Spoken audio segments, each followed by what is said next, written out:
દેવભૂમિ દ્વારકા જિલ્લામાં મુખ્ય મથક જામખંભાળિયામાં બાયપાસ હાઈવે નજીક વિશાળ જગ્યામાં 2 વર્ષ પહેલા 6 એપ્રિલના રોજ ભાજપ સ્થાપના દિવસ નિમિત્તે જિલ્લા ભાજપ શ્રી દ્વારકેશ કલકમ કાર્યાલયનું ભાજપના મહાનુભાવોના હસ્તે ભૂમિપૂજન કરવામાં આવ્યું હતું। કરોડોના ખર્ચે વિશાળ જગ્યામાં વિવિધ સુવિધાઓ સાથેના 3 માળનું જિલ્લા ભાજપ કાર્યાલય શ્રી દ્વારકેશ કલમલ નામના આપવામાં આવ્યું છે। આ કાર્યાલય સંપૂર્ણ રીતે તૈયાર થઈ જતા 6 એપ્રિલ 2024ના રોજ ભાજપના પાર્ટીના સ્થાપના દિવસ નિમિત્તે પ્રદેશ ભાજપ પ્રમુખ શ્રી આર પાટીલ સહિતના ભાજપના મહાનુભાવો ઉપસ્થિતિમાં પ્રદેશ ભાજપ પ્રમુખ શ્રી આર પાટીલના વરદ હસ્તે ખુલ્લું મૂકવામાં આવશે। ભારતીય જનતા પાર્ટી દેવભૂમિ દ્વારકા જિલ્લા દ્વારા ખંભાળિયા જે જિલ્લાનું હેડક્વાર્ટર છે ત્યાં જિલ્લા ભાજપ કાર્યાલયનું નિર્માણ થયું છે।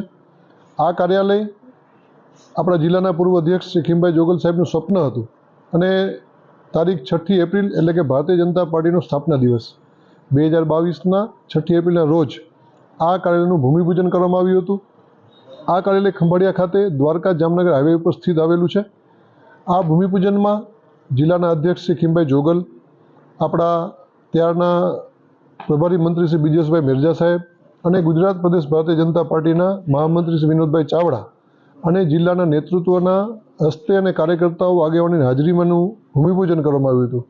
આ કાર્યાલય ભૂમિપૂજન બાદ એનું કામ શરૂ કરવામાં આવ્યું હતું અને આશરે 3 માળ ધરાવતું અને વિશાળ જગ્યામાં ઊભું થયેલું આ ભવ્ય બાંધકામ આપણે હમણાં એનું કાર્ય પૂરું થયું છે અને આ જિલ્લાના કાર્યકર્તાઓનું સ્વપ્ન હતું કે જિલ્લાનું ઘરનું ઘર બને અને અહીંથી સારા કાર્યકર્તાઓનું નિર્માણ થાય, નિષ્ઠાવાન કાર્યકર્તાઓનું નિર્માણ થાય।